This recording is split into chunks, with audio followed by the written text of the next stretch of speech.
le sacre de Napoléon Ier est à jamais associé à la cathédrale Notre-Dame de Paris.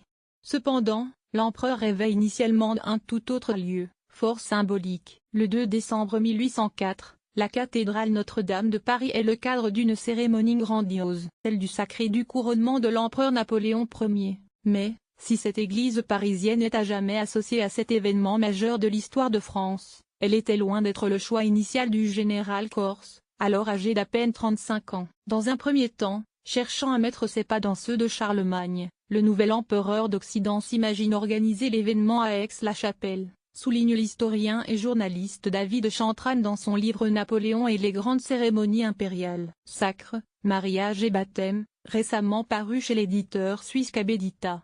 À lire, l'un des bicornes de Napoléon Ier sera vendu en juin à Lyonnais-la-Chapelle, cette ville de l'extrémité ouest de l'Allemagne, qui fut la capitale de l'empire de Charlemagne, paraissait en effet le lieu le plus approprié à Napoléon Bonaparte pour montrer qu'il était le digne successeur de l'empereur carolingien. Cependant, comme l'explique l'auteur, la proximité des populations luthériennes rend vite l'option impossible. Le souverain pontife ne saurait se rendre dans un lieu protestant, car Napoléon veut bien évidemment la présence du pape Pie VII à ses côtés, à l'instar de Charlemagne qui, en l'an 800, fut sacré par Léon III. La cathédrale de Lyon, trop petite pour les 40 000 invités, il faut donc se replier sur une autre destination. Il y aurait bien la cathédrale de Lyon, capitale des Gaules.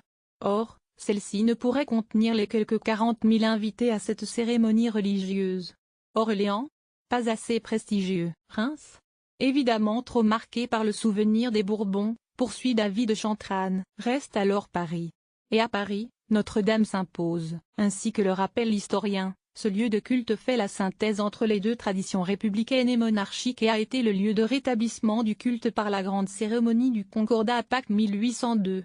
Napoléon et les grandes cérémonies impériales. Sacre, mariage et baptême, par David Chantrane, édition Cabedita, 72 pages, février 2018. En vente au tarif de 14 €.